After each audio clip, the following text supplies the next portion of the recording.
right, everyone. I dropped my c-gouge yesterday. Piece of crap. Now I gotta freaking sharpen it. C-gouges are a nightmare to sharpen by hand because you have to maintain the C shape. Super difficult. Pain in the ass. Unless you have one of these.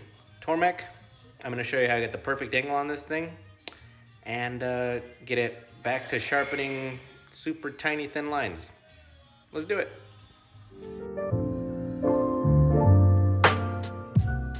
Okay, the first step is to put the tip of this back into shape. So you gotta grind the very tip on a flat surface, like this grindstone, the sidewall, just like that, to give it back that C shape. And you want that tip to be about 20 degrees. So if you can see here, let's see, there we go. Maybe, okay, there it is. I've already ground the very edge of this back into its C shape. And that was basically done by holding it to the side. There we go. And pushing it right up against the stone. So from a side profile, it's completely flat. And the angle of the very tip should be somewhere around 20 degrees. Close to it. All right, my Tormek came with this sucker called the Angle Master. What it is it lets you find the angle of whatever gouge you're gonna sharpen. So I've already figured out that this one is about 20 degrees. You can see that right there. So what I've done is I've set this side here for my 20 degrees. And then this side here is set for 250 millimeters, which is the size of that whetstone over there. Okay, now this gouge jig, which is not included with your sharpener, is actually what makes this job way easier. Because what it does is slides right here on your bar. You attach this sucker in here, screw it down, and what this will do is it'll keep that C shape all the way through perfectly, so there's no variations in it. All right, let's talk about how to set this thing up. First off, you're gonna insert your tool here. And since this is such a short tool, you want it to go all the way up to the collar. Tighten this here. What you need to look after though is this. What you want is to make sure it's nice and even, just like that. Tighten it up. That way it can turn freely. Just like that.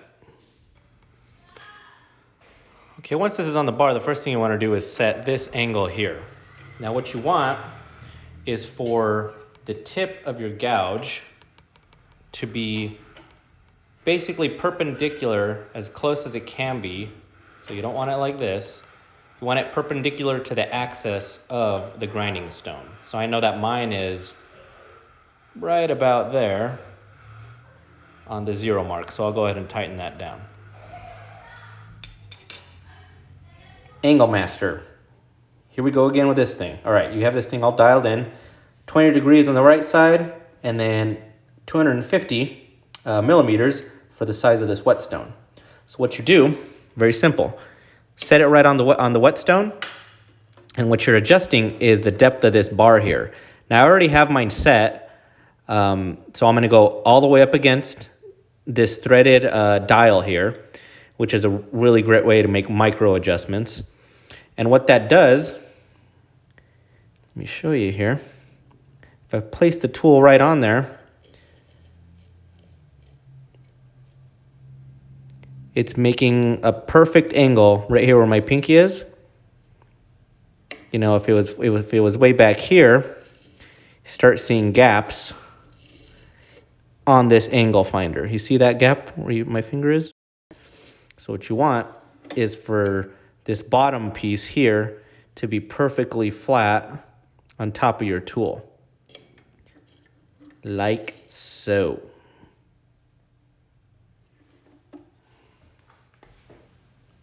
All right, one last thing before we get started here. The sharpener comes with what's called a grade stone or something like that. Anyway, it's this block here. It has two sides to it. One side's real rough and the other side is real smooth. So what this actually does is it adjusts the grit of your whetstone from 250 grit all the way up to 1,000 grit, which is really, really cool. So what you're going to want to do initially is you're going to want to turn your sharpener on, and while it's rotating, you're going to want to put this on here and go back and forth with good pressure on it. The manual tells you to use 2 hands, so use 2 hands. Now, that's going to do a few things. It's going to take it back down to that 250 grit, but it's also going to clean this stone because it's going to have embedded pieces of metal in it and, you know, from sharpening all your other tools. So it'll clean it off and get it back down to 250 grit. Now, that's what you're going to want to use for your initial grinding because it's going to take material away faster and it's not going to take so long. Now, when you are done with that initial grinding, you're going to flip this sucker over to the smooth side and you're going to do the same exact thing with it turned on, and it's going to take this stone all the way up to 1,000 grit, which is incredible. So if you want to have super sharp tools and carve very intricate, precise lines the way I do, this is what you're going to want to use. All right, let's get down to it.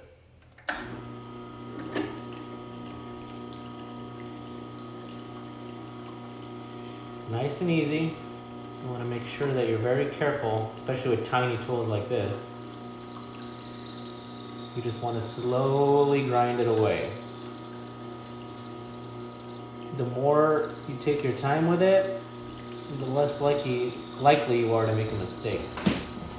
All right, if you really want to be precise, you should do this really slow, and you should grind it a little bit, take this off, leave the jig exactly how it is, but take it off, and you're going to want to deburr the inside of this to get rid of all the little metal pieces, and then you're going to want to look at it, and you're going to want to look at what's called the line of sight to make sure, sorry, not the line of sight, the line of light, because you want to make sure that you do not completely take that away until the very end, and I'll show you what I'm talking about. All right, just to give you an idea of how tiny this tool is, this is the tip of a ballpoint pen right here, okay? Now, I'm gonna use it to point at this tool. The shiny part that you see on the tip here is your line of light, the C shape at the end. Now, what this line of light is gonna do for you is it's going to give you, or kind of guide you as to how much more material you need to take off while you're grinding.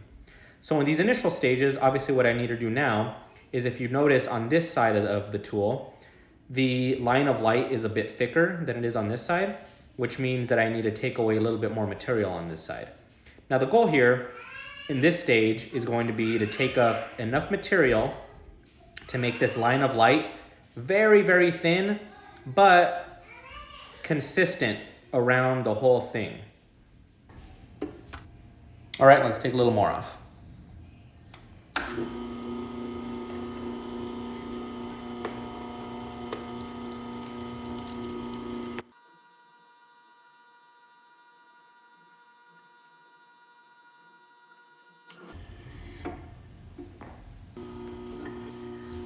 I'll take it and deburr it just a hair.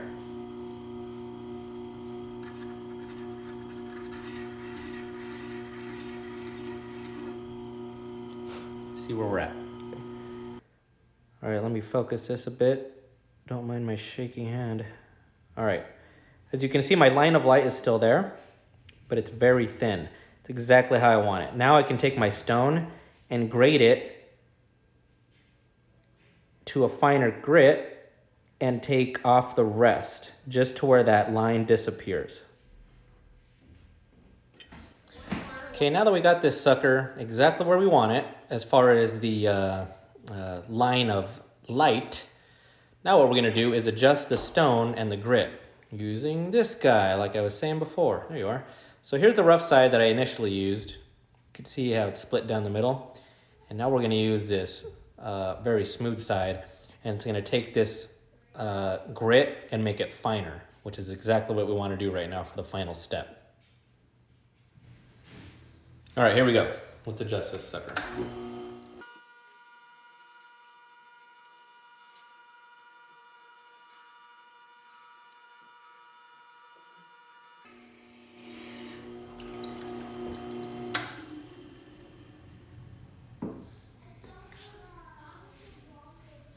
All right, there is a noticeable difference in the grit here. It's nice and fine. All right, let's be very careful for this final step. Water up. All right, nice and easy, very, very little pressure.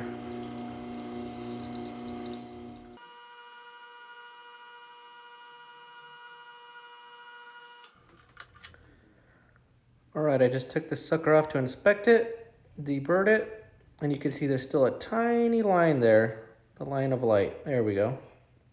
So let's get back on the grinder. I'll take a little bit more off.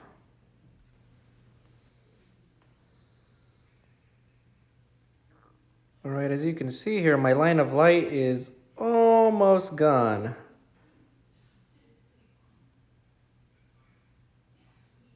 Perfect. So just a tiny bit more and then we can hone this thing.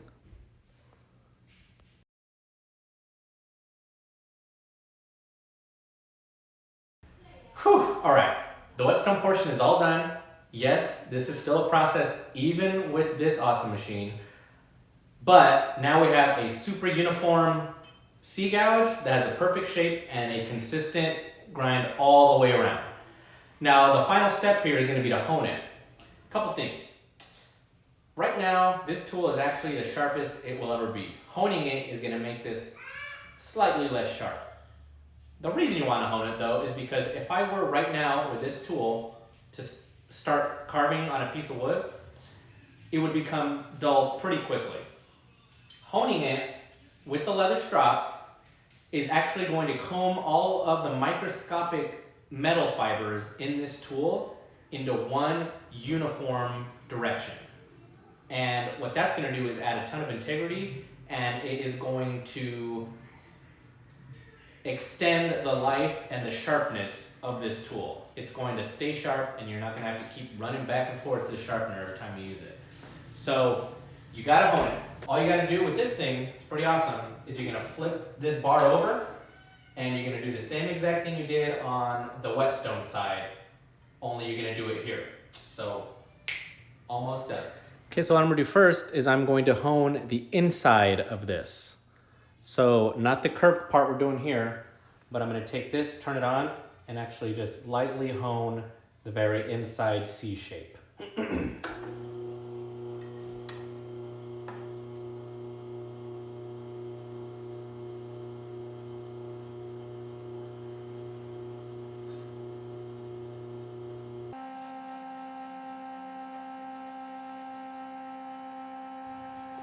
All right, here, we're gonna hone this damn thing. So take your angle master and you're going to adjust this here from 250, because that was set for the whetstone, to the LA 220, 220 millimeter honing wheel. So what we're gonna do now, flip this over and repeat the process we did over here for finding the angle and the adjustment for this honing wheel. All right, I got the wheel all set up, but just to make sure, what you should do is, I've already done this, but you want to go ahead and where the leather is going to touch, where it's going to hone, you want to go ahead and color all that black on the tip of your tool. That way when you test it on your honing wheel, it'll show you on the marks here whether or not you got to move this in or out. So let's do it.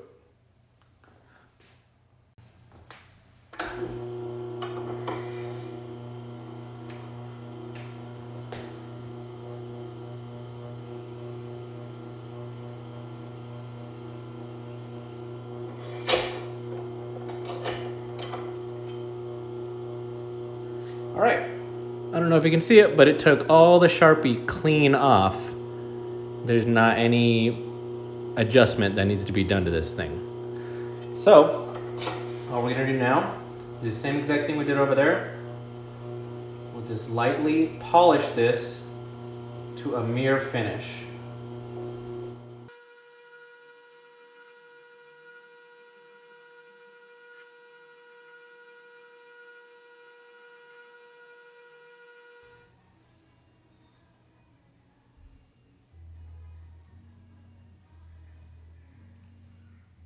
Here we go. Super sharp mirror finish. All right, and here's the test to show you. You see the black line that's going with the grain. So we're gonna cut cross grain and see how clean this is.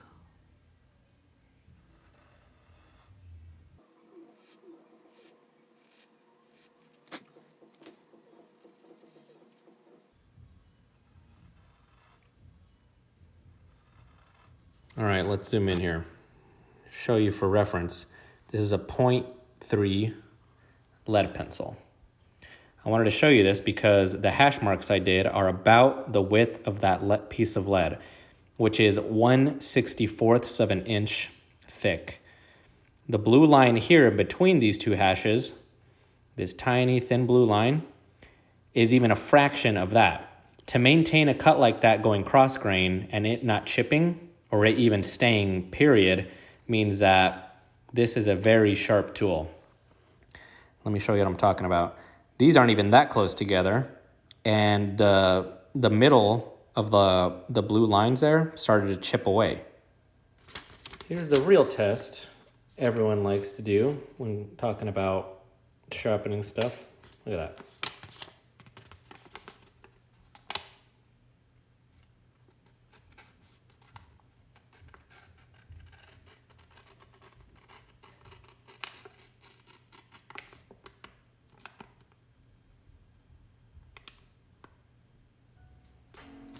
All right, we made it. The tool is sharp. It's gonna stay that way for a really long time. I'm never gonna have, okay, no, I'm not gonna say never. If I drop this thing again, then I'll have to use a whetstone again. But that's it. For now, until I drop it, I am going to just be honing it every once in a while when I notice it getting a little dull, and that's it. And this Tormek is really expensive. It's an investment. But I take my job really seriously and I want to do the best job that I absolutely can, and that's why I have it. So until next time, take care.